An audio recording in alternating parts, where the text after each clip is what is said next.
첫 발표자는 철학자 사이토 고에이 선생님이십니다. 아쉽게도 한국에 직접 와주시지는 못했는데요. 연구실에서 촬영해 준 영상을 통해서 선생님의 강연을 들어보도록 하겠습니다. 강연이 끝난 후에는 토론 시간이 마련되어 있다는 점 말씀드립니다. 사이토 선생님께서는 현재 도쿄대학교 철학과 부교수로 재직하고 계십니다. 베를린 훔볼트 대학교에서 박사학위를 받았으며 마르크스주의 관점에서 생태학과 정치 경제학을 연구하고 계십니다.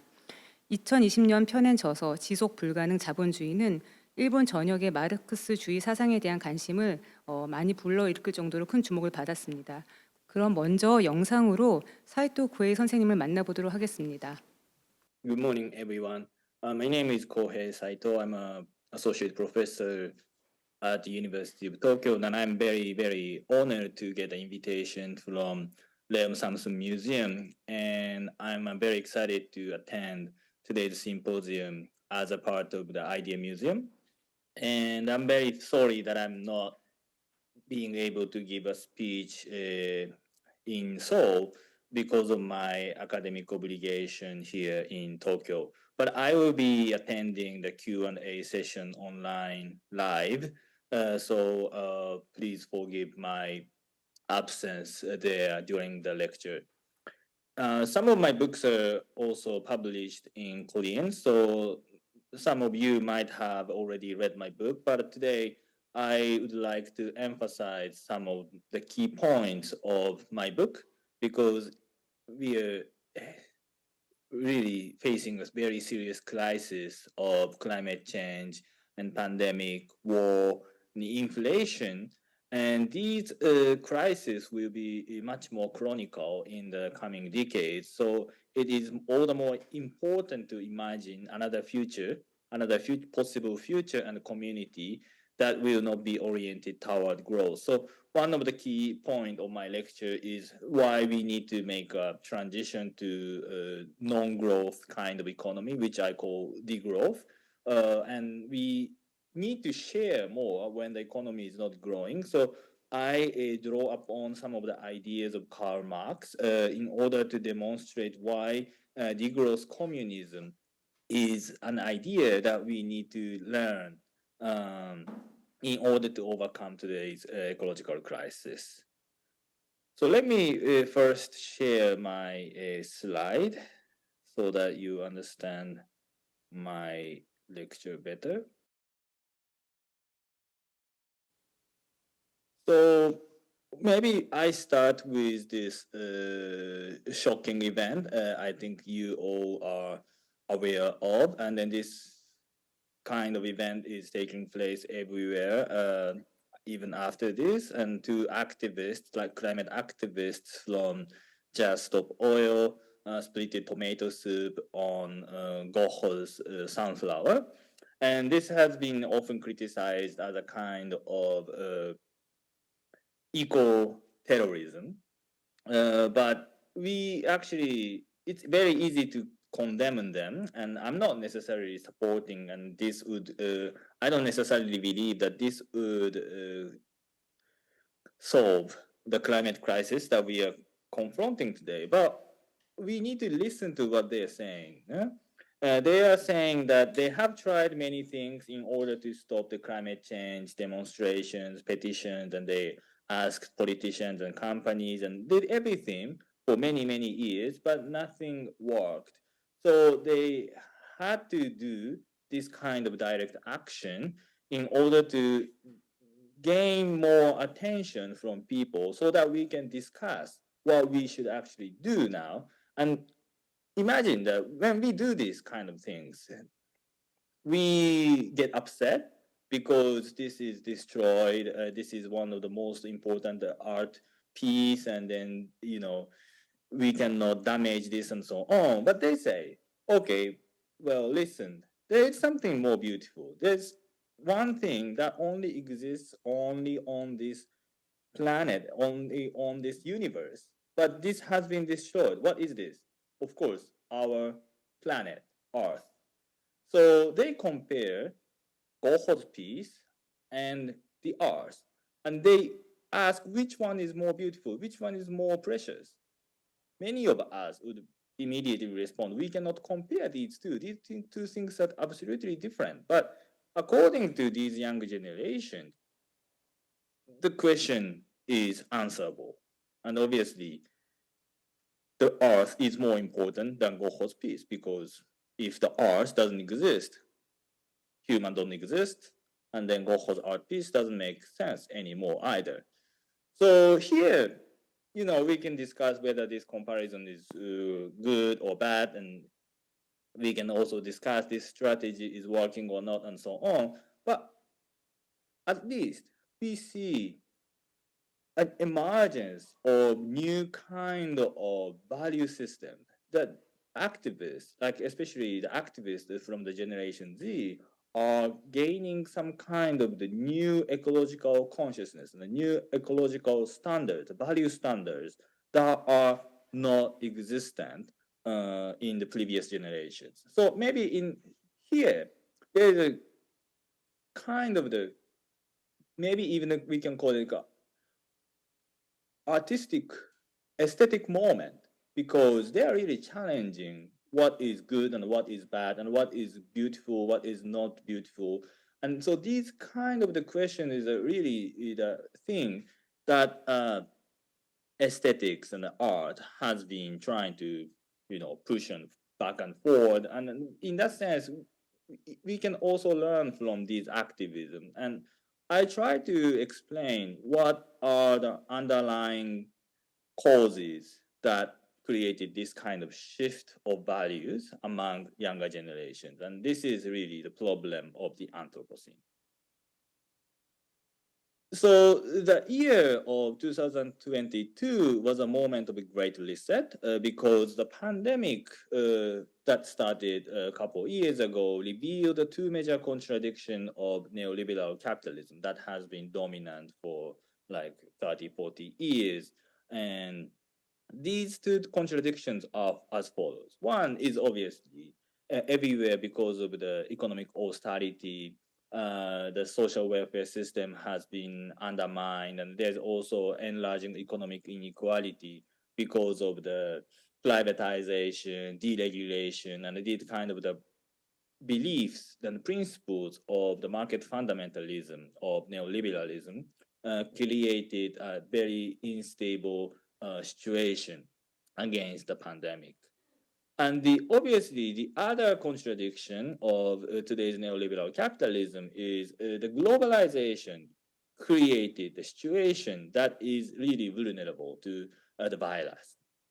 And also because of the expansion of the market activities or economic activities in general, we have been destroying all the kinds of the forests and other natural resources that also increase the risk of the pandemic. And many natural scientists have actually warned against these kind of possibilities.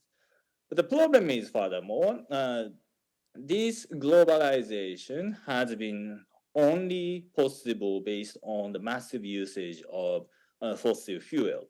And this fossil fuel is now accelerating the climate crisis. And the climate crisis will also accelerate the further extinction of species. So the global ecological crisis is now something that will be worse and worse in the coming decades. And in a sense, the COVID-19 is obviously not the last and worst crisis. It is rather the beginning of chronic emergency in the Anthropocene. The Anthropocene is a geological epoch in which the human economic activities have gained a kind of the major geological force, and our activities transform the entire planet, modifying its our system, the climate system, and so on. And we are really creating some kind of irreversible changes, leading to more severe economic inequality, food water insecurity, and that will also accelerate economic inflation. And that will also create climate refugees, leading to the rise of right-wing populism and the scarcity of food and water and other resources might lead to severe conflicts and war. So this is the moment of polycrisis, the various crises reinforce each other and accumulate into the point where things become really uncontrollable. So one obvious thing is this has been some of the data that I wanted to share. The famous graph from Thomas Piketty, the share of top 1%, but especially 0.1%, monopolize a lot of wealth. And this level has been almost like 100 years ago. And this has been destabilizing the political system and leading to the rise of the populist movement. And this tendency of economic inequality and neoliberal capitalism has been accelerating during the pandemic. This has been the kind of the scandal, because when everyone is suffering, actually only tiny percent of the people are profiting from this situation.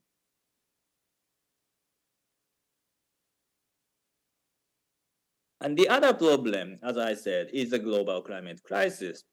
And this data from the 1990s to today clearly demonstrate how with the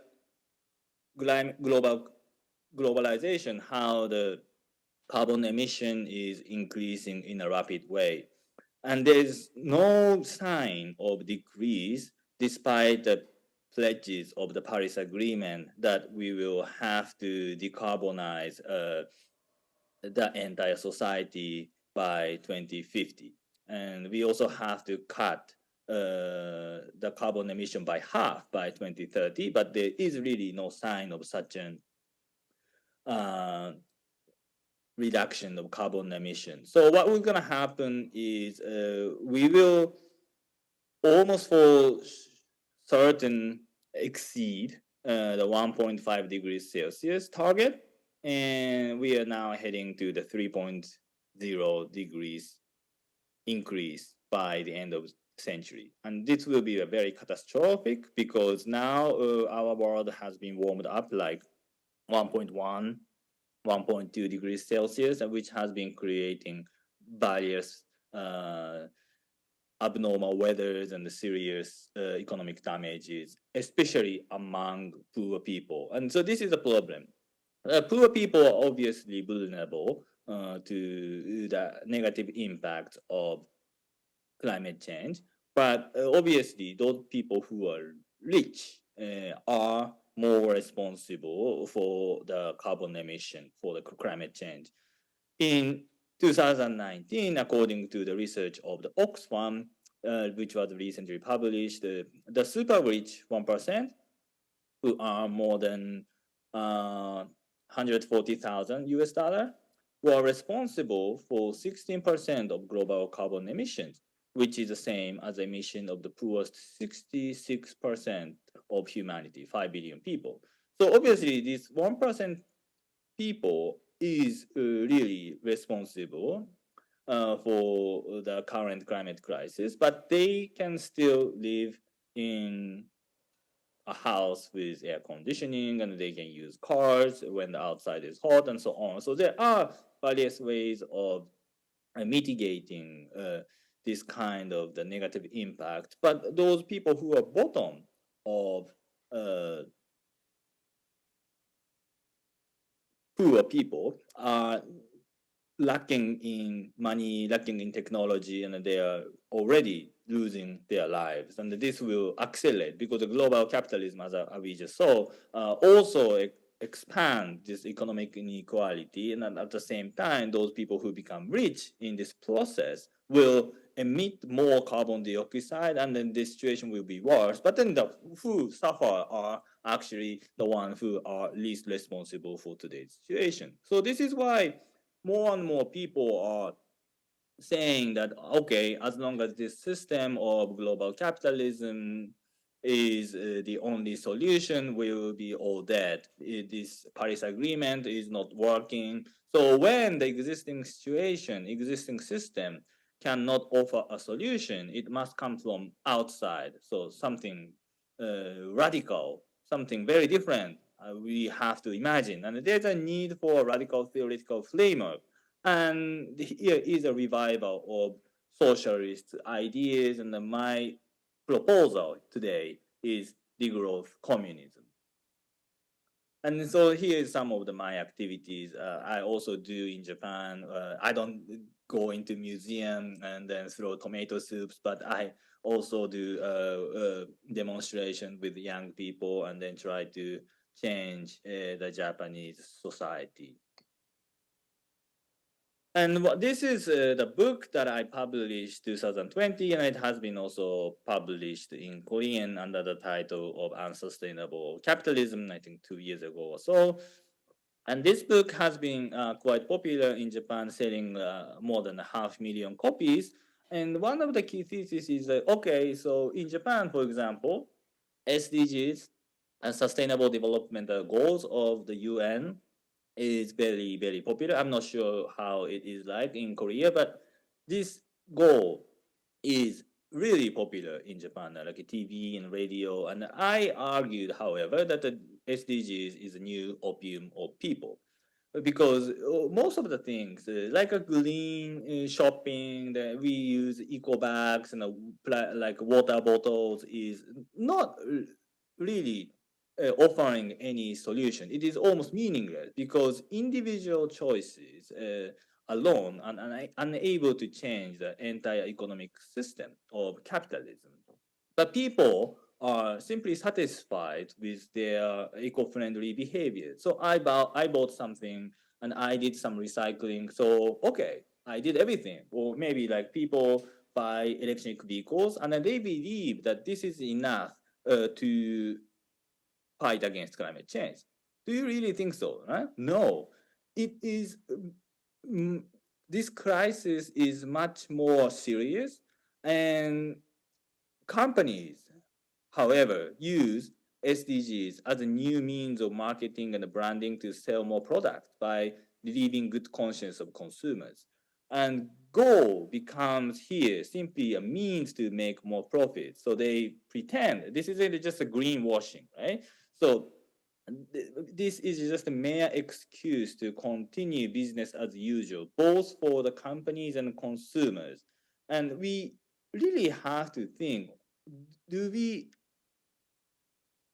fundamentally solve this serious perpetual crisis by simply buying organic products or just simply buying some recycled things or just by simply buying free fair trade coffees or something like that? And the answer is obviously no. We need to do something more radical because our current economy is characterized by constant expansion, constant acceleration. And the problem is our system, our planet is not finite. So the constant expansion, constant acceleration under capitalism, no end.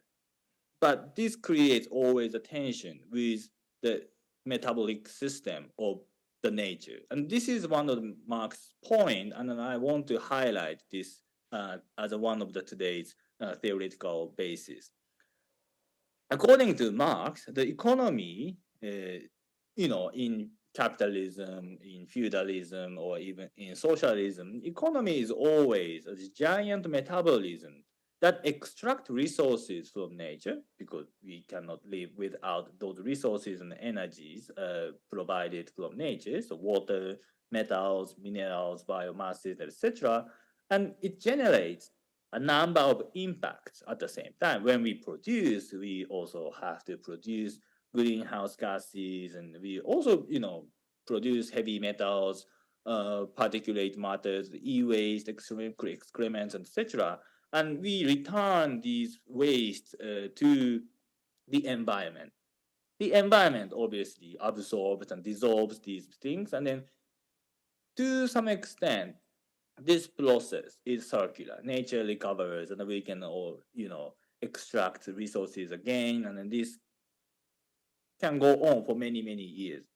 However, under capitalism, Marx warns that this process will be inevitably disrupted due to capital's unsatiable desire after accumulation. So, as I said, capitalism does not know its limit.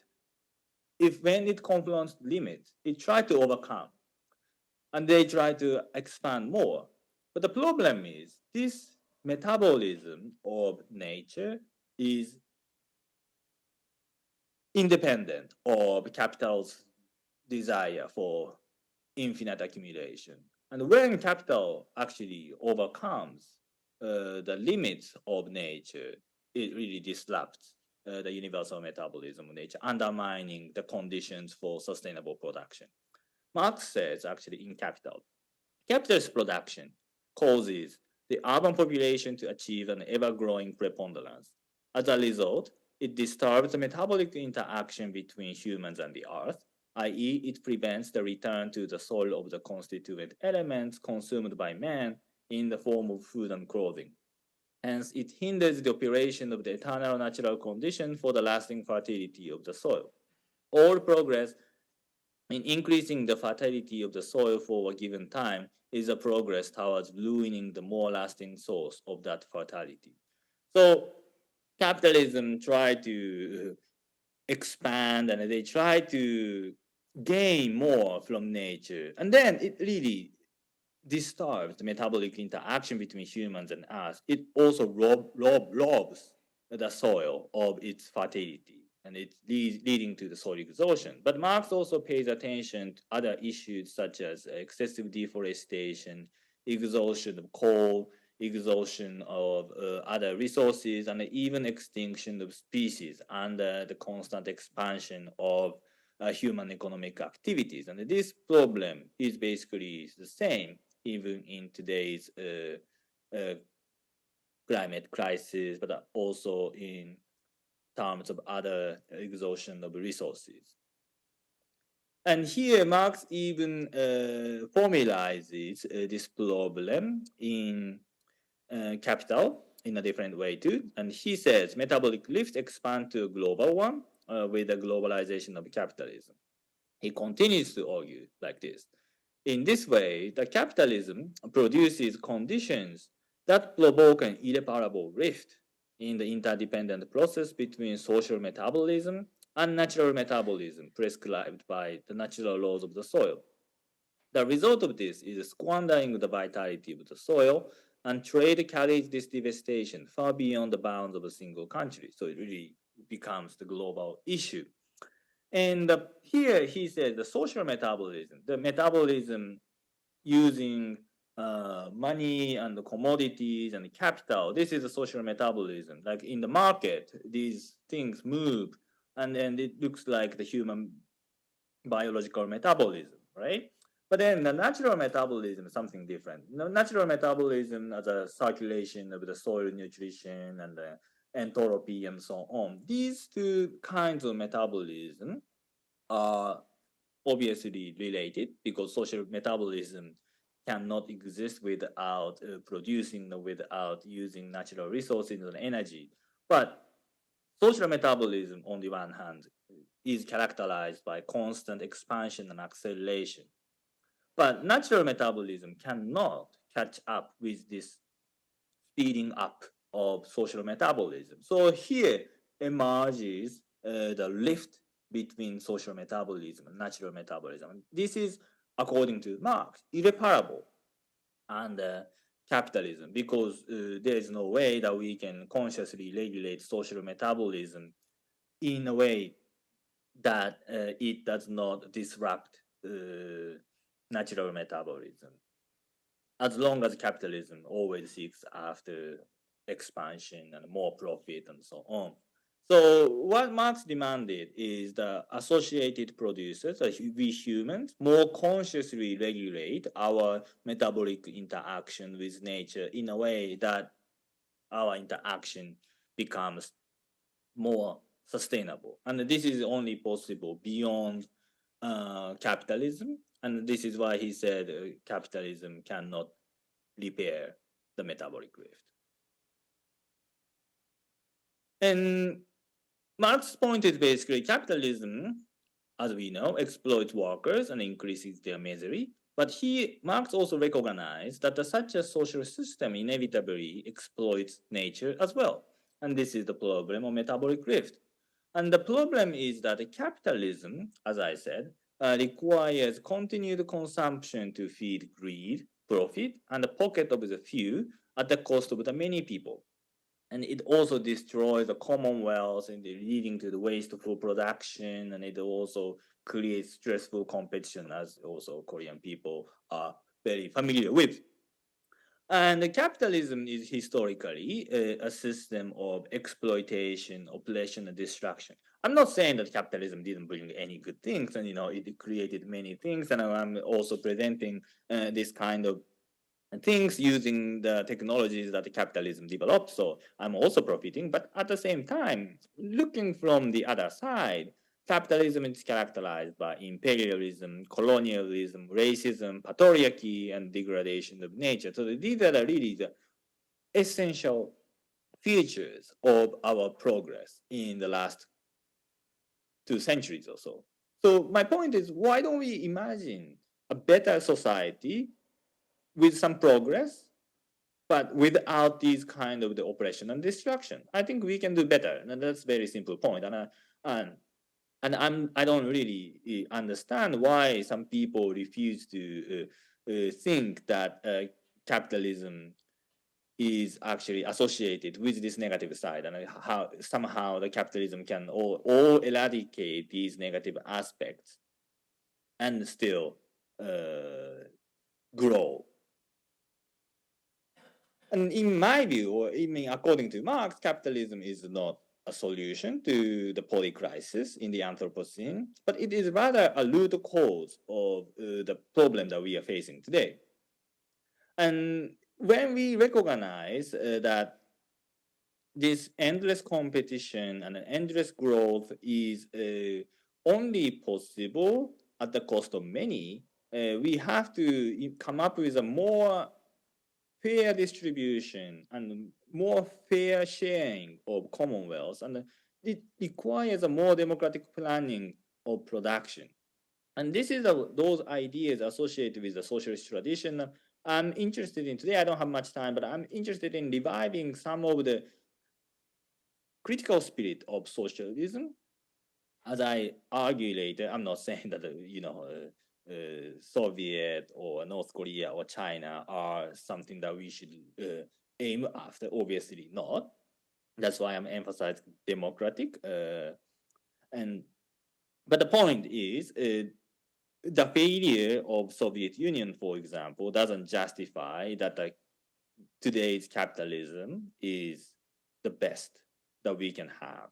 We can have something better than Soviet Union and today's capitalism, and which we can still call some kind of democratic socialism, because we try to share more wealth and guarantee the basic access of everyone to what they need. And so these are the spirit that socialist tradition is developing, have been elaborating. And I'm sure that some people don't want to use the term socialism, and I don't mind if you use another term. I don't know, whatever, but I believe that the socialism is still the term that we can really hint at the direction in which today's society needs to discuss. But that doesn't mean that we can, as I said, simply repeat the old form of socialism. And one of the things that is important is to integrate the idea of degrowth. And why degrowth? One simple point is the infinite growth up on this finite planet is simply impossible. So if we recognize this simple fact, we have to acknowledge the need to scale down the economy of the global north. Because global north is obviously characterized by overdevelopment through the history of colonialism, imperialism, and unequal exchanges of cheap labor and cheap resources. And it is also characterized by massive production of unnecessary commodities which do not contribute to social well-being. And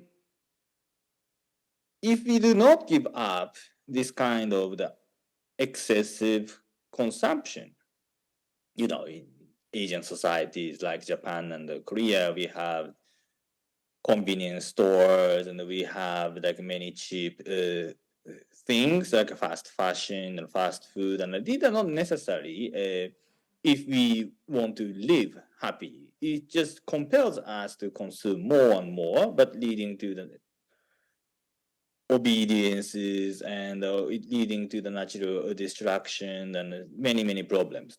So the problem is today, the green capitalism, the advocates of green capitalism are saying that we don't have to accept the idea of degrowth. We can reduce carbon dioxide by investing in renewable energies and electric vehicles and other new technologies.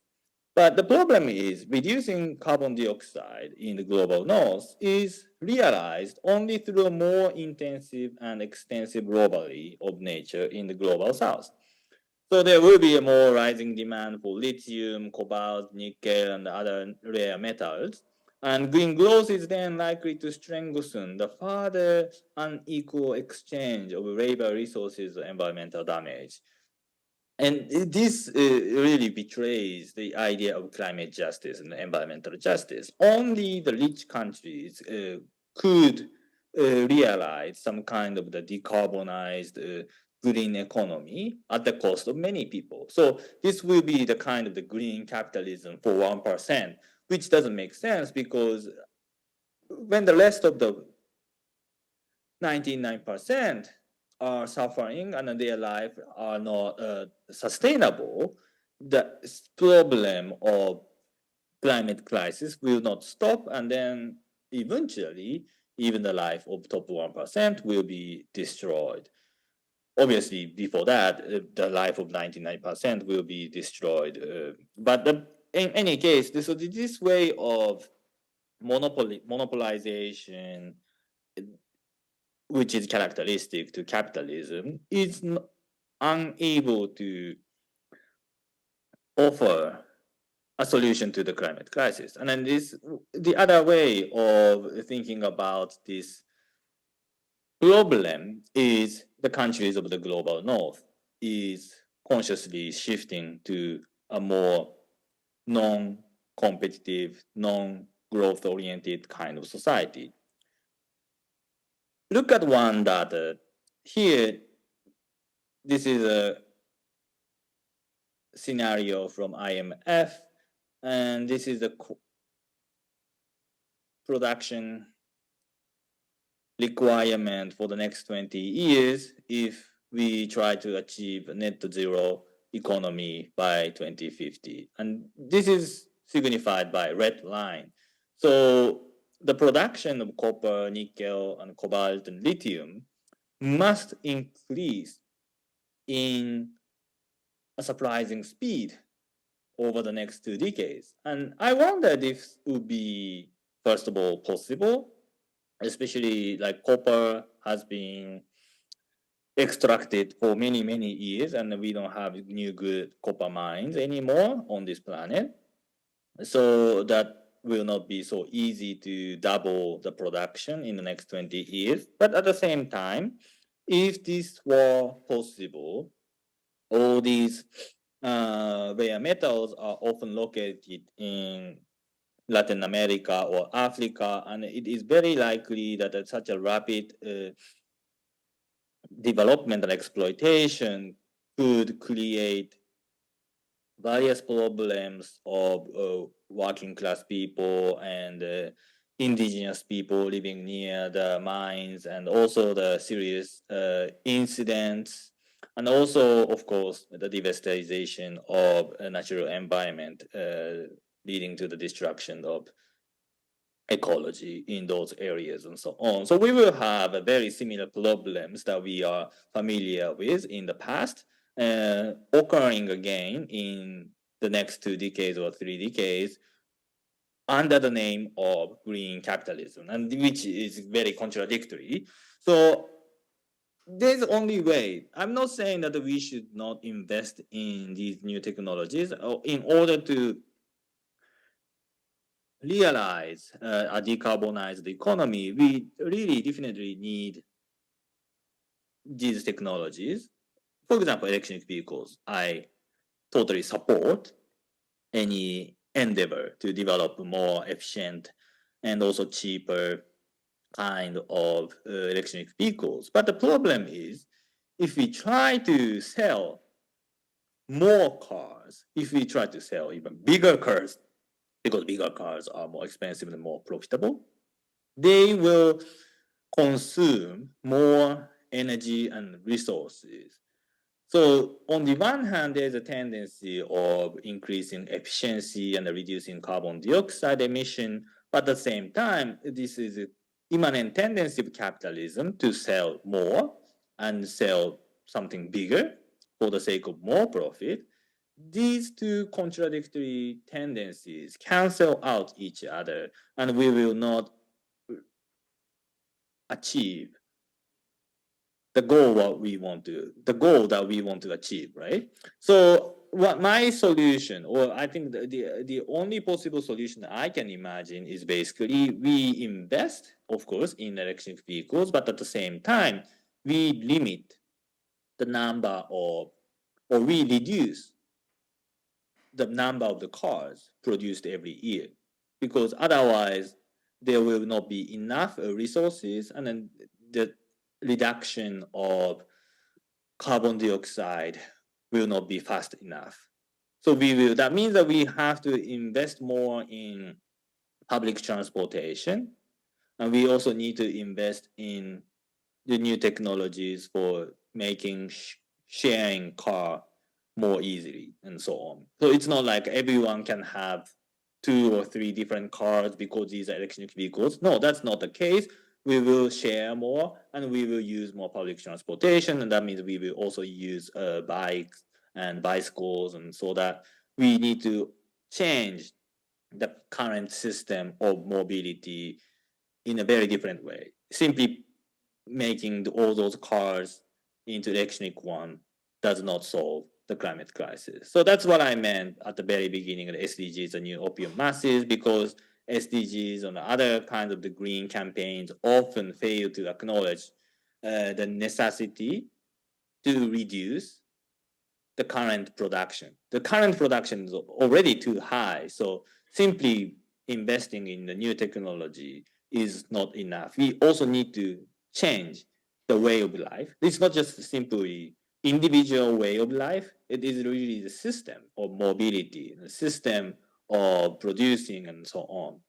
And that means that we actually fundamentally change the entire goal of our economic production. So the economy needs to be characterized not by simply profit and growth, but by sustainability, justice, and equity. So this is a basic idea of the degrowth communism. And the term degrowth communism sounds scary, especially, I guess, in South Korea. So you can use another name if you really prefer. But I think the idea is very simple. Because even socialism or communism that try to grow forever is not sustainable. So we need degrowth communism or degrowth socialism. And capitalism is obviously not possible, because degrowth under capitalism is not possible. Capitalism is driven by profit making and a constant economic growth. So when growth is no longer possible nor desirable, only degrowth communism is our choice. What I mean is this: when the growth is possible and it's happening fast, even poor people can gain more salary, and then they can consume more, and they become happier and so on. But the problem is when we try to grow today even more, the planet is destroyed. So this is why the idea of degrowth is very important. But then when the economy is not growing as a whole, the problem of distribution or redistribution becomes very, very important, which means that only some people, like today, only 1% of people monopolizes most of the wealth. It doesn't work. Many people would suffer. So it is all the more important to share the existing social wealth with other people. And I'm not saying that we should share, everything with other people, but there are many things that we could share, and we could even profit from it. And this is the basic idea of commons, what I say. Since we give up economic growth, especially in the global north, it is all the more necessary to share existing wealth, and I call it commons. And commons are something that have been commodified under capitalism in the last decades. Public transportation, water, electricity, education, medical cares, and these are the things that everyone needs. But these are the things that has been privatized, that has been financially cut, and these services have become very weak. And we need to try to revive these things. And this is a fundamental idea of reviving commons. And a society based on commons is communism. So society based on democratic management of commons is communism. And the rigorous communism is obviously not Soviet socialism. First, the USSR sought after economic growth, and the USSR, secondly, doesn't allow any democratic management of the commons. Right? So it is more different kind of this society that shares the commonwealth for the sake of everyone's living. So what other? I think you still have some difficulty imagining a kind of society that I'm advocating. And here are some first steps to degrowth communism. One point is scaling down the energy and resources use in high-income countries for the sake of climate justice. So I'm not saying that the poor countries, say Africa or South Asia, should also accept the degrowth. No. They need more investment. They need more investment in electricity, water, education, and so on. But they will grow in a sense. But at the same time, that kind of development also creates some kind of environmental impact. And in that case, it is necessary for the global north countries to degrow even faster, because we have already accumulated enough wealth, actually kind of excessive wealth, because as I will explain, there are many things that are actually not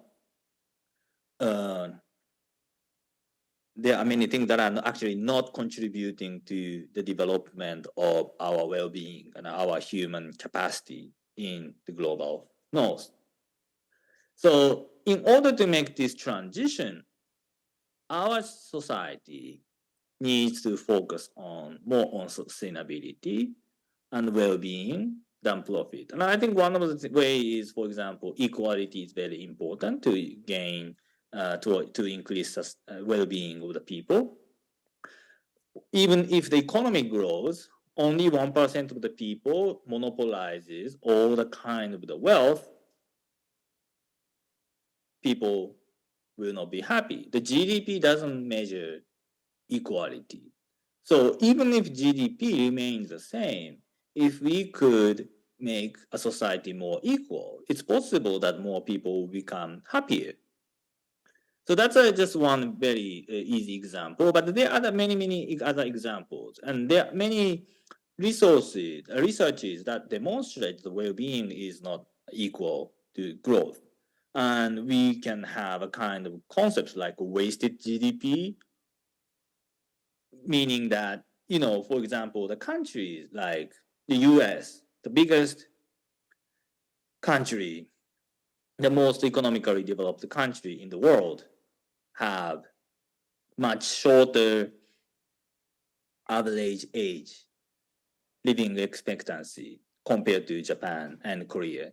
So which means that they develop the economy, but they cannot use that economic power in order to increase the life expectancy. Why? Because they have poor medical system, for example. So in a sense, our societies, like Korea and Japan, have been much more efficient in terms of medical system. In a sense, the amount of GDP that has been poured into medical system in the US has been wasted because they are not really contributing to the increase in the life expectancy, because other countries like Japan and Korea have been realizing something much better with much smaller budget and so on. So there are a lot of things that has been wasted that are because these things are not contributing to our well-being. And then these things also exist in Japan and Korea. When we consume so many things, are we becoming happier? Not necessarily. We just want to buy more and more. And these are the processes that fuel capitalist accumulation, but they are not contributing to our well-being. And in this sense, these can be counted as wasted GDP. So we really need to reframe what we should produce, what we want to produce. Maybe we should spend more on education or art or public transportation and other things that are not just contributing to the well-being and the community building, but also less environmentally damaging and so on. So the sustainability and well-being and community building could all work together independently of the necessity of constantly growing GDP. And we want to fund, obviously, these non-economic voluntary activities, and we need to tax the rich people and their destructive activities. And also we need to cut subsidies for fossil fuel industries. And we can start by, for example, by banning the private jets, because private jets, they contribute to the GDP, but they are really harmful to the environment. And I guess you all never fly with private jet. So the private jet is really nonsense. For many people, it's just unnecessary because we never use it and we can still live happily, right? So we should simply ban these kind of things because they are unnecessary. And other things, even like cruise ships, and sometimes we can expand this to SUVs and industrial farming, and but these things can be more debatable. But at the same time, if we continue to consume this excessive amount of industrial meat, as well as continue to ride in the big cars, the planet will not be sustainable. So that's simply the truth. And if so, we have to develop different kind of technologies and different kind of way of living. And when I say different kind of technologies, for example, the bicycle is old technology, but that needs to be, for example, really massively invested in the coming decades, because bicycles is cheap, bicycle is something ecologically friendly, so it is much more accessible to everyone. And we have to rebuild the mobility structure in a way that are more bicycle friendly and so on. It's very different from the society where all the cars become electronic, and then people ride in SUVs, but then people who cannot afford SUVs are just, you know, suffering and losing their access to other places and so on. So this is very unfair. And one of the way is a massive investment in bicycles and public transportation and sharing cars. And this kind of a way of imagining different kind of mobility is very important. And we also need to restrict advertisements. And there are many cities in Europe now that are discussing, say, maybe we should restrict meat advertisement. And recently in the UK, Toyota's advertisement has been banned because their SUVs are basically destroying the nature in the advertisement in order to show this kind of Toyota's wildness and so on. So we expand this to other advertisements as well, like advertisement of fast fashions, fast foods, and these things can be also restricted. We should also restrict building new shopping malls, and we should restrict fast fashions. And also one important thing, the short distance flights should be banned because we can simply take trains and, you know. So these are the things that we can start by doing this, and it has been partially implemented in European countries, for example.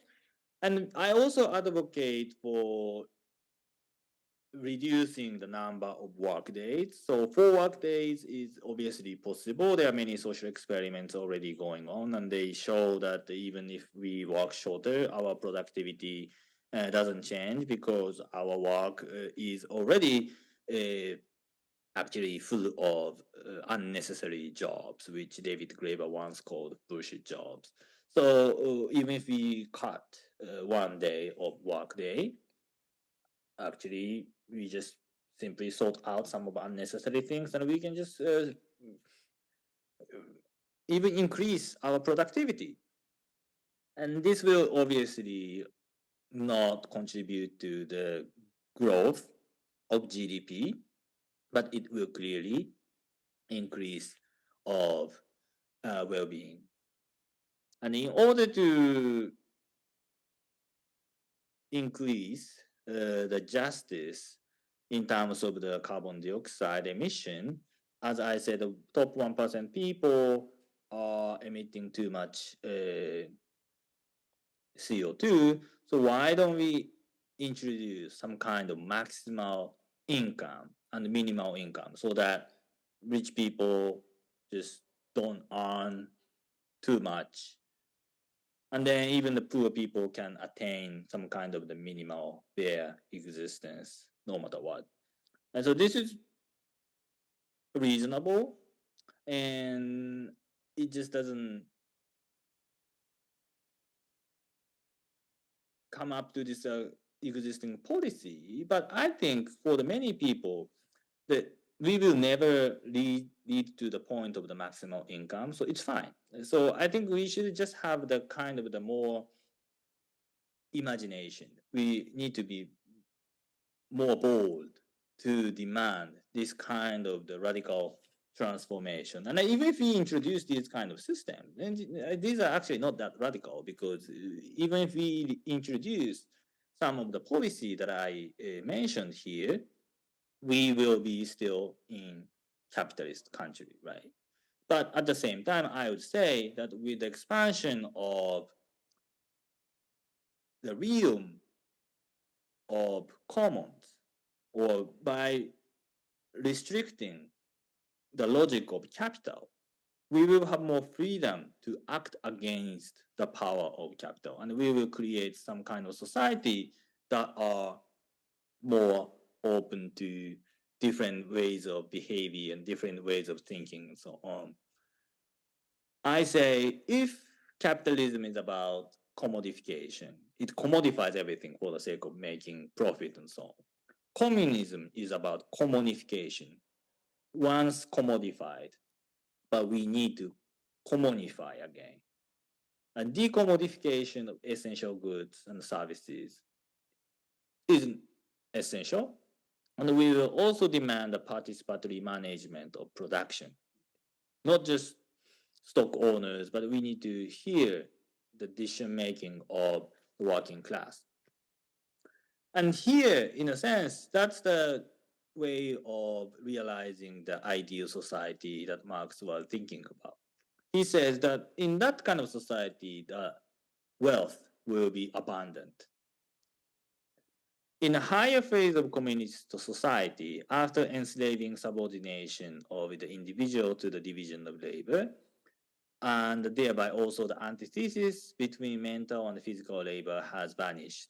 After labor has become not only a means of life, but life's prime want, after the productive forces have also increased with the all-round development of the individual, and all the springs of commonwealth flow more abundantly, only then can the narrow horizon of the bourgeois right be crossed in its entirety, and society inscribed on its banners, from each according to his abilities to each according to his needs.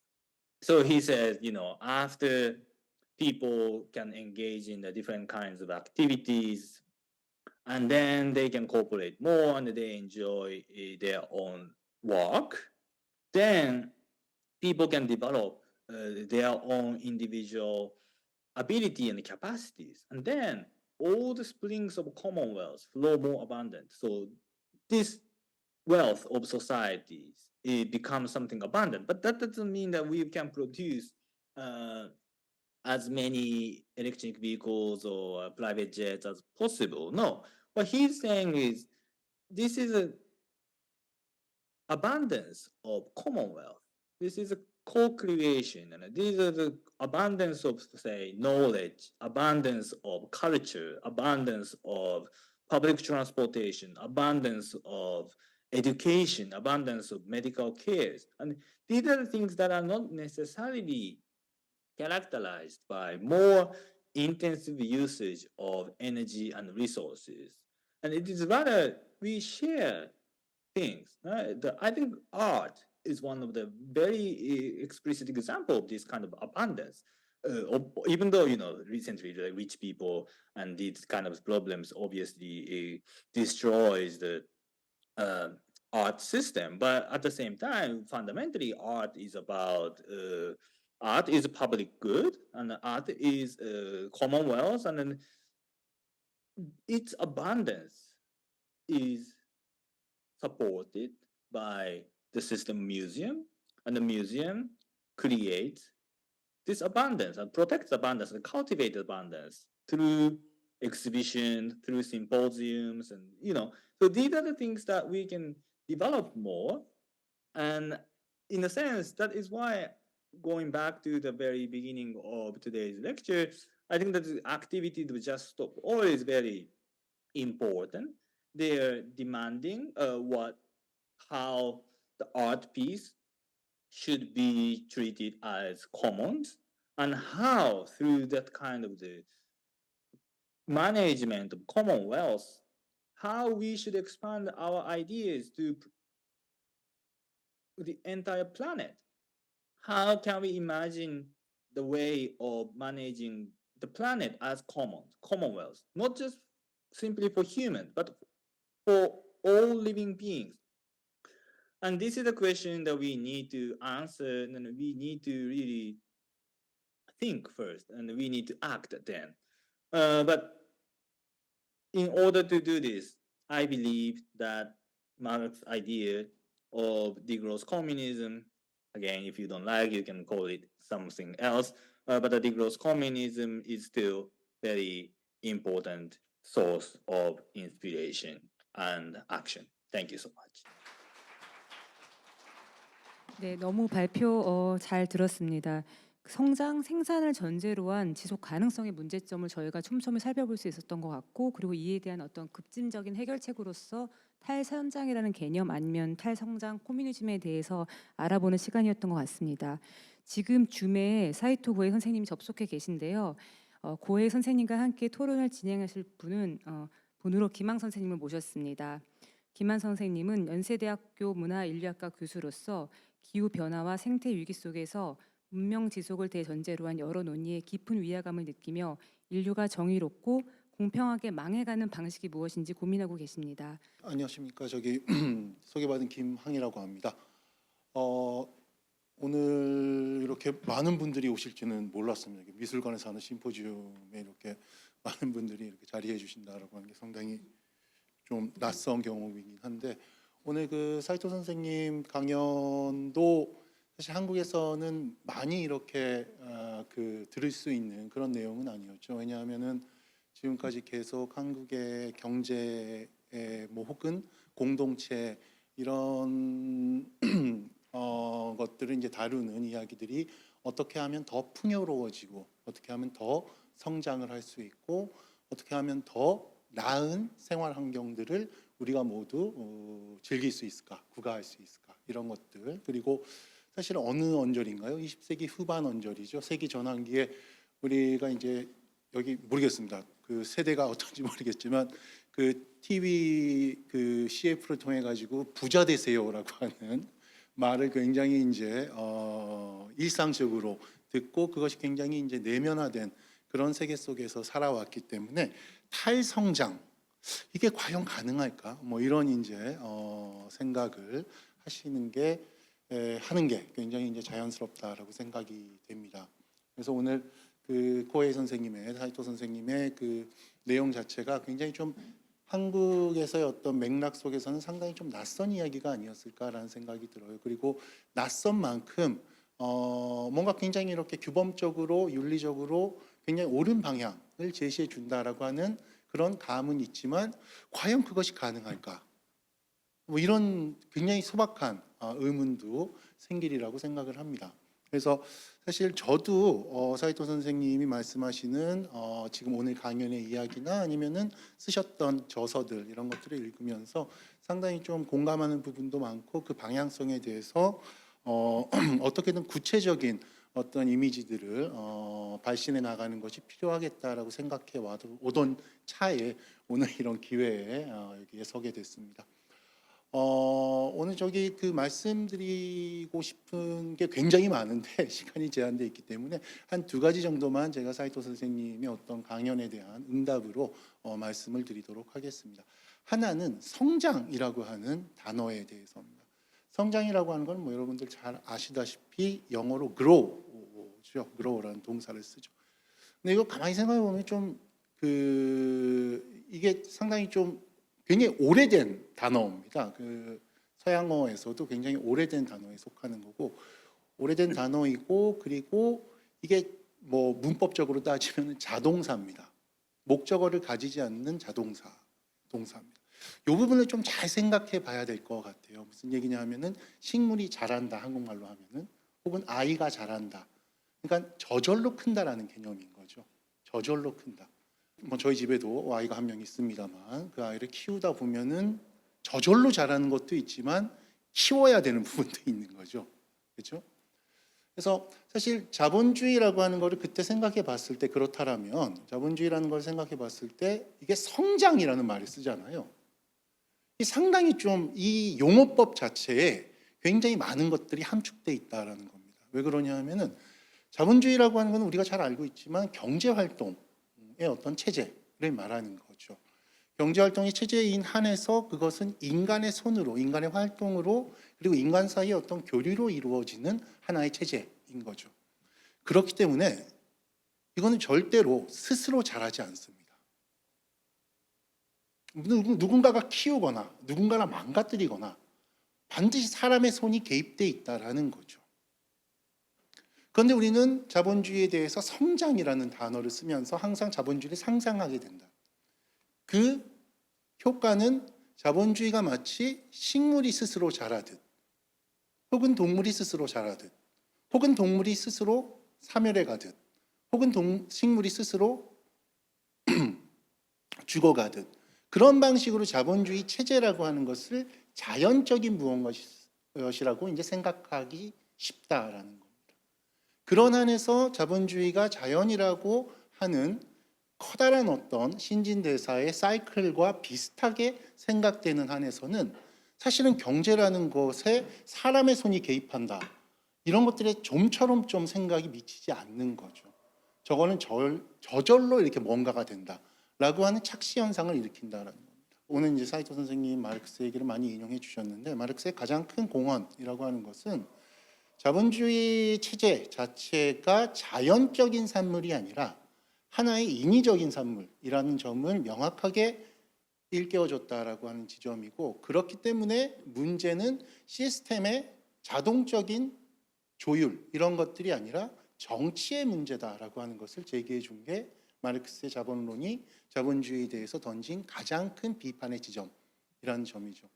그런 의미에서 우리가 성장이라고 하는 것을 성장이 없는 탈성장의 어떤 경제 체제가 가능할까라고 하는 생각을 우리가 갖게 되는 하나의 큰 원인은 성장이라고 하는 것, 성장을 하나의 필연적인 계기로 삼는 자본주의를 자연적인 질서로 생각하는 데에서 온다는 거죠. 그래서 거기에는 충분히 정치적으로, 즉 사람의 손에 의해서 이것을 규율하고 키워낼 수 있고 또한 멈출 수도 있다라고 하는 그런 가능성을 대전제로 우리가 한번 가져야 될 것 같습니다.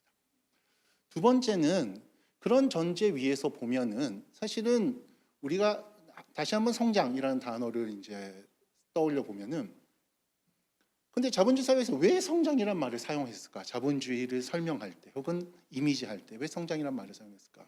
얘기했을 때 자본주의 사회가 성장이라는 말로 이미지된 데에는 전적으로 젊음이라고 하는 것을 가장 최고의 하나의 전제로 두는 그런 사고방식에 또 기초에 있습니다. 무슨 얘기냐면 우리가 사람의 일생을 생각해 보면은 태어나서 성장을 하고 그리고 어느 정도 성장이 멈추면 이제 늙어가는 거죠. 근데 자본주의 사회에서 계속해서 성장을 생각한다라고 하는 것은 늙음에 대해서 생각을 하지 않는다라는 거예요. 그 체제를 자연적으로 생각함에도 불구하고 어느 정도 피크에 이르는 성장 과정이 쇠퇴해 간다, 늙어간다라고 하는 것을 생각하지 않았다라는 거죠, 지금까지. 근데 아마 사이토 선생님의 이야기 중에 가장 중요한 함의는 이제 서서히 자본주의 사회의 늙어감에 대해서 한번 생각해 볼 필요가 있지 않는가 하는 거죠. 우리가 이제 저도 이제 약간 좀 이제 어느 정도 나이가 먹고 노화 현상이 슬슬 이제 오기 시작하니까 예전처럼 이렇게 활동하거나 이렇게 못 하겠더라고. 술량도 줄어들고 잠도 잘 못 자겠고 여러 가지 이제 일들이 있는데, 아마 자본주의 사회가 지금 맞이하고 있는 모종의 하나의 위기라고 하는 것이 그러한 노화라고 하는 것, 말하자면 자연적인 어떤 비유를 쓰자면 노화라고 하는 것과 맞닥뜨려 있지 않나라는 생각이 듭니다. 그래서 그런 늙은 자본주의에 대해서 우리가 어떤 방식으로 우리가 요새 잘 얘기하는 에이징의 문제죠. 어떻게 지혜롭게 이 늙어감이라고 하는 것을, 이 늙어감 속에서 삶을 다시 한번 재구성해 나갈 것이냐라고 하는 문제, 이런 정도의 문제를 오늘 사이토 선생님께서 제기해 주신 것 같습니다. 제가 여기에 대해서 한 가지만 좀 구체적인 어떤 예시 같은 것들로 이제 제 응답을 마무리할 텐데요. 이런 얘기를 들으면 아까 서두에서 제가 말씀드렸듯이 과연 그게 가능해? 그러면 우리가 되게 이렇게 살림을 되게 줄이고 여름에 에어컨 끄고 살자 이런 얘기인가? 라고 이제 생각하기 마련이죠. 당연히 그렇게 되는 거죠. 차 없이 제가 오늘 저희 집이 저기 멀리 있는데 여기 차로 이제 왔습니다. 저도 차도 왔는데 한 45분쯤 걸리더라고요. 40분 정도 걸리는데 자전거를 타면 한 어젯밤에 출발했었어야 되지 않을까 싶습니다. 그래서 그런 것들로 막 이렇게 탈성장을 해야 돼? 그런 거를 감수해가면서 이런 이제 생각을 하기 마련이죠, 저희가. 그런데 많은 연구자들의 많은 논의들을 여기서 소개할 수는 없지만 한 가지만 좀 기본적인 어떤 굉장히 기초적인 생각을 기초해서 말씀을 드리면은, 우리가 자본주의 체제라고 하는 건 아까 말씀드렸듯이 인간의 경제 활동을 규율하는 하나의 체제입니다. 역사적인 체제죠. 역사적인 체제입니다. 영원하지가 않습니다. 역사적인, 한정적인 거죠. 그런데 이 자본주의 체제라고 하는 것은 그런 의미에서 인간들이 상호 간에 무언가를 교환하고 혹은 자연에서 무언가를 취득해서 생산을 하고 그것을 스스로의 생물학적인 신진대사를 위해서 소비하는 이런 일련의 활동들의 특수한 방법일 뿐입니다. 저희가 이제 인류학, 제가 이제 전공이 인류학, 문화연구 이런 것인데, 인류학의 중요한 저작 중에 하나에 이제 마르시엘 모스라는 사람이 쓴 증여론이라고 하는 책이 있습니다. 증여론. 이거는 영어로는 gift, 선물이라고 번역이 되기도 하는데 준다라는 뜻입니다. 마르시엘 모스는 여기서 뭘 다루고 있냐 하면은 준다는 행위가 뭐냐라는 물음을 던집니다. 사람에게 무언가를 준다. 그리고 이 준다라는 행위를 통해서 사람이 관계를 맺는 방식이 바로 빚이라고 하는 겁니다. 채무죠. 내가 무언가를 주면은 당연히 이 사람은 나에게 뭔가를 빚지게 되는 거죠. 그래서 마르셀 모스는 기프트라고 하는 인간 행위, 상호 간의 행위의 세 가지 의무를 얘기합니다. 하나는 주는 의무, 두 번째는 받는 의무, 세 번째는 갚는 의무입니다. 주고 받고 갚는다라는 거죠. 이렇게 하면 한 사이클이 끝나잖아요. 주고 받고 갚는다라고 하는. 마르셀 모스라고 하는 사람은 이 행위가, 이 상호 교환의 행위가 사회 안에서 이루어진다라고 얘기하는 게 아니라 이 세 가지 행위가 사회를 만들어낸다라고 얘기를 합니다. 즉 사회라고 하는 것은 인간이 상호 간에 모종의 규칙을 공유하고 그 규칙에 따라서 함께 살아가는 이 사회라고 하는 것은 그런 빚이라고 하는 것이 근본적인 토대가 된다라는 거죠. 근데 자본주의 사회라고 하는 것은 이 빚이라고 하는 것을 굉장히 독특한 방식으로 사람들에게 부과하는 사회. 사람을 망하게 만들기도 하고 사람을 성장하게 만들기도 하고, 즉 사회를 만들어내는 가장 토대가 되는 인간 사이의 관계를 마약처럼 만들어버리는 게 자본주의 사회라는 거죠. 우리가 기술 발전이 멈춘 탈성장 이런 것들을 얘기하면 아까 말씀드렸듯이 굉장히 불안하거나 그게 가능해라고 회의에 사로잡히게 됩니다. 그런데 빚이라고 하는 것을 개입시켜서 생각해 보면은 뭔가 가능성 같은 것들이 보일 수 있다라고 저는 생각을 해요. 뭐냐 하면은 예를 들어서 요새 막 졸린데 예전 같으면 일어나서 불을 껐어야 되는데 리모컨이 있죠. 전등. 굉장히 편리하더라고요. 이게. 근데 탈성장하면 이런 기술도 없어지는 거 아니야? 막 이런 이제 그런 말하자면은 불안에 혹은 회의에 사로잡히게 되는데 중요한 건 이런 겁니다. 자본주의 사회라고 하는 것은 이런 기술을 가능하게 한다. 맞는 말입니다. 하지만 이런 기술이 가능하게 하는 편리한 생활이라고 하는 것을 상정해 놓고 돈을 빌려주는 사회인 거예요. 투자라는 명목으로. 모든 기술 발전에 힘입은 경제적인 성장이라고 하는 것은 이런 방식의 빚 관계를 내포하고 있습니다. 기술 발전이라고 하는 것은 그런 의미에서 자본주의 사회에서 이루어졌을 때 모두 채무와 함께 이제 이루어진다는 거죠. 성장 가능성을 본 투자, 그리고 거기서 얻어지는 이윤을 다시 한번 재투자하는 빚의 사이클이죠. 그리고 이 빚은 점점 늘어나게 됩니다. 우리가 성장이라고 부르는 것의 정체가 바로 이거죠. 아마도 아까 고해 선생님이 마지막 부분에 public goods라고 하는 것을 점점 commons라고 하는 건 늘려가자라고 얘기했는데, commons는 단순히 전기나 물이나 도로에 국한되지 않습니다. 지금 말씀드린 생활을 편리하게 하는 기술도 모두 commons가 될 수 있다라는 거예요. 왜? 자연적인 것이 아니라 자본주의 경제체제라고 하는 것은 정치로 그것을 커먼스화할 수 있기 때문입니다. 그래서 우리는 그런 기술이 멈추는 거 아니야 라고 하는 우려보다는 기술로 인해서 얻어지는 생활상의 편리, 이득 같은 것들을 어떻게 정의롭게 분배할 수 있는가 라는 부분을 고민하는 게 중요하다라는 거죠. 그래서 아마도 그런 부분들을 오늘 고해 선생님께서 말씀을 해주신 것 같고, 굉장히 많은 의문도 있습니다. 사실 책을 읽어보면은.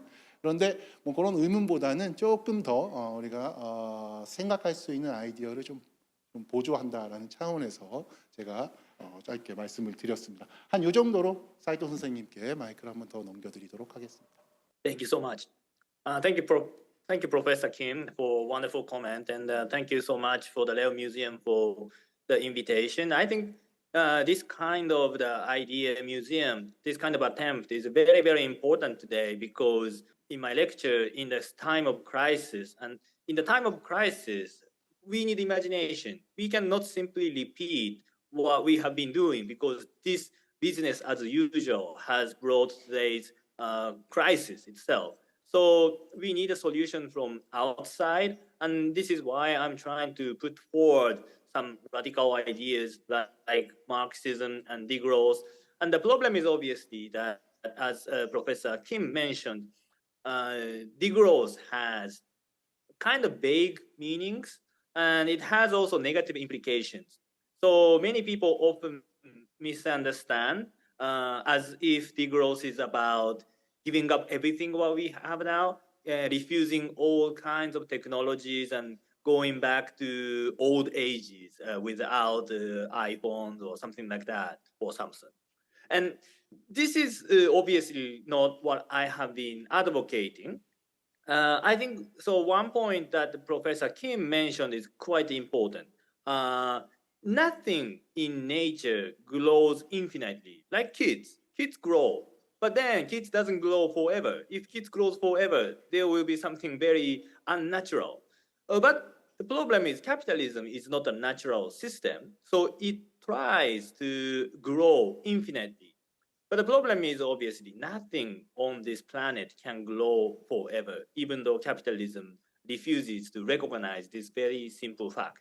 And the problem is, like, in Korea and like Japan, we have achieved a huge technological development and economic growth in past decades, not Japan in the last 30 years, but we did before, like 50 years ago.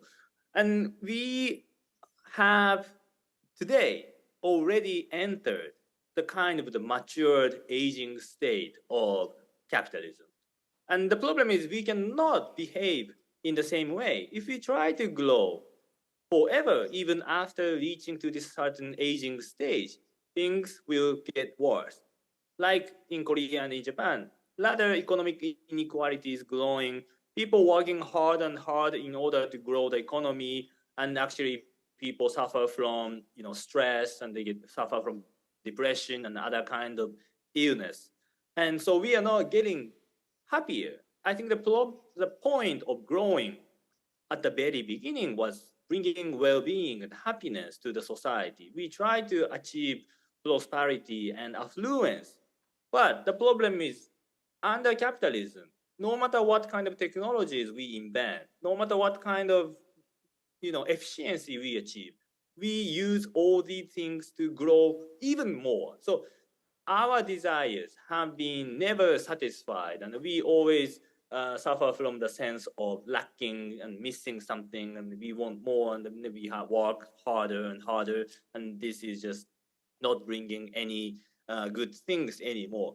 So degrowth I define in the following way. It's very simple.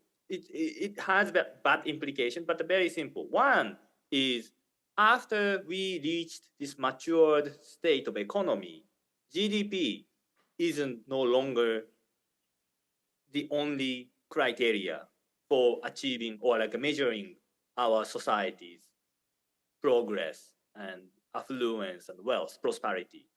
I think we should start using other kind of measures that also reflect our environmental impacts, people's well-being, and other things, economic equality, and so on. So that's one point of degrowth. Degrowth is not about giving up all the kinds of development. We should aim after, developing people's talents, abilities. We should also grow renewable energies. We should grow, or develop new technologies that are necessary for fighting against climate change. But we should give up. This is the second point. We should give up what is unnecessary. For example, private jets, do we really need it? I don't think so. We never use them, right? Do we really need so many advertisements? Maybe we should restrict a little bit of those advertisements. Do we need so many fast fashion, fast food? And do we really need so many big cars? Not necessarily. So why don't we reduce consuming the amount of meat? Why don't we restrict everyone possessing 3 or 4 cars? You know, one is might be okay for now, but then we don't need 4 or 5 cars. So why don't we limit a little bit? So by limiting it, we will take into other dimension of economy into account, sustainability, justice, happiness, and that are not the thing that the GDP can measure. So degrowth is just very simple proposal at the very beginning. Why don't we, you know, abandon economic growthism? So not all the kind of development and not all the kinds of even growth. In some spheres, it will grow.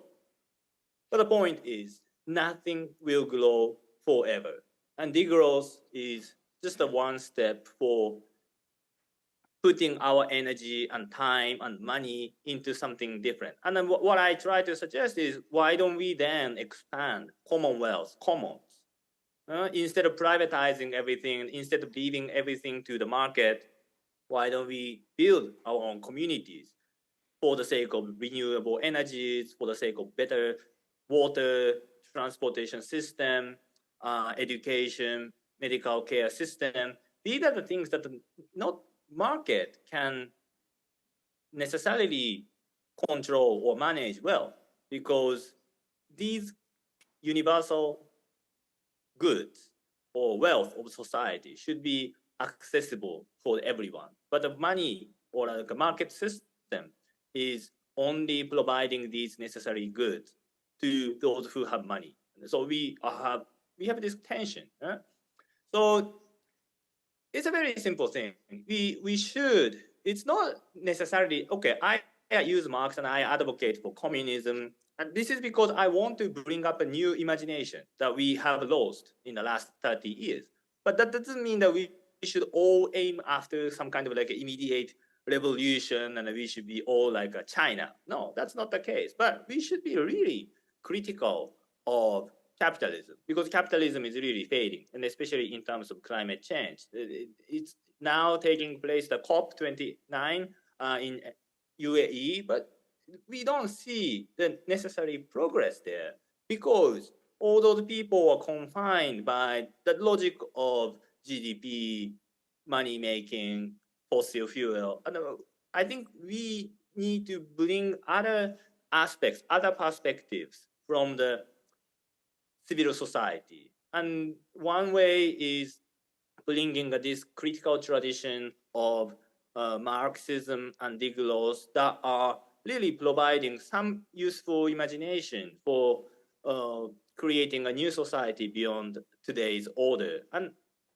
in the final point, I want to emphasize that music, like art is very important, because we cannot really experiment a new society on the level of politics very easily. But I think we can, because people have doubt about degrowth because they don't know. I mean, I understand if you don't know about it, you hesitate a little bit to try, or can I really trust Saito? Maybe not.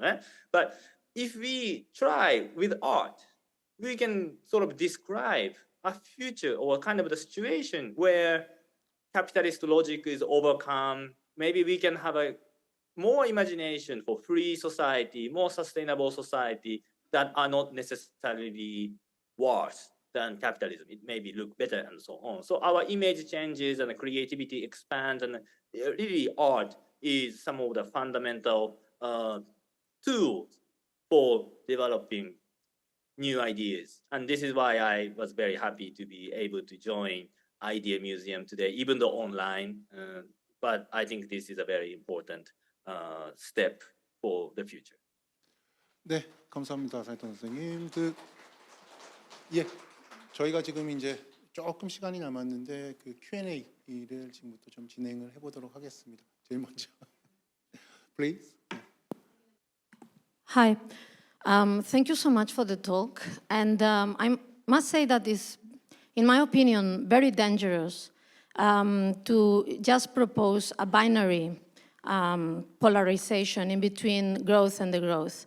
The questions are really complex, and I think that one of the problems that we are suffering worldwide, also in the polarization of our societies, and the fact that many people are really going on the contrary direction that we are actually aiming to go. For example, the far right, which is at the other spectrum of the communism that you are proposing, is because they are proposed from people like us, intellectuals, this binary growth or degrowth. And I think that we can really not propose it anymore, that we need really to be much more specific about the ways that we are engineering the transformation of our society. For example, in those cantons in Switzerland that they introduced the 4-day work a week, and that was kind of low in your list when you were proposing. You first say, let's stop consuming, but actually, if you analyze the structure of labor and the fact that people, for example, would have 3 days free, what made is that in these two cantons, the shopping malls and all actually the central shops of the cities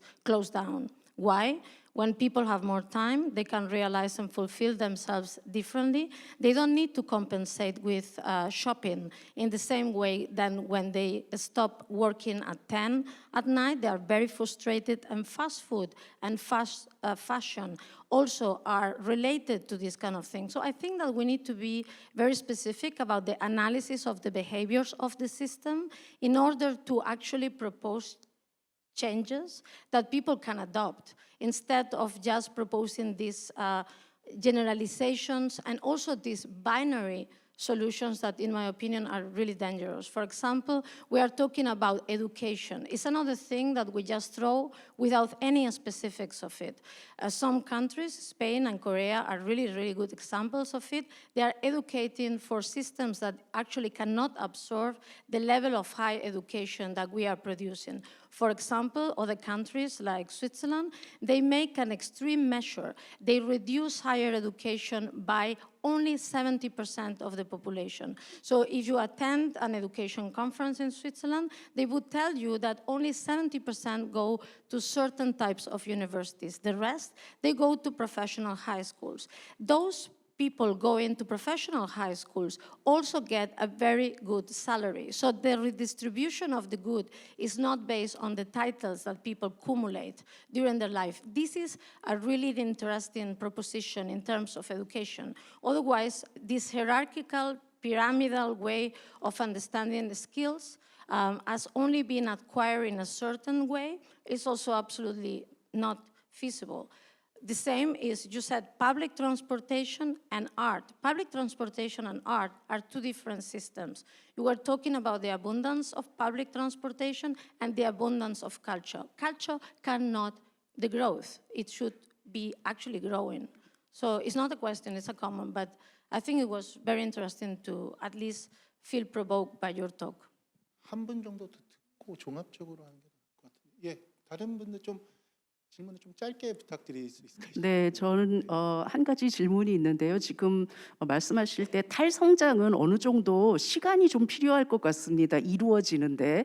왜냐하면 갑자기 우리가 이 모든 성장을 멈출 수 없기 때문에 아까도 말씀하셨듯이 탈성장이 이루어지기 위해서는 어느 정도 생산 수준이 더 늘어나야 하는 부분도 있기 때문에. 근데 요즘 뭐 달을 개발한다고 하는데 이것도 왠지 달에 인류세를 살게 할 것 같은 그런 위험이 있습니다. 그리고 스페이스 X에서 하는 우주 사업이라던가 이런 부분에 대해서는 혹시 이런 우주 사업을 하는 동안 우리가 탈성장을 이루기 위한 어떤 시간을 벌 수 있는 그런 확률이 있는지요? 아니면 이것이 꼭 뭐 긍정적이라고 할 수는 없겠지만 이 우주 사업에 대해서 어떻게 생각하시는지 궁금합니다.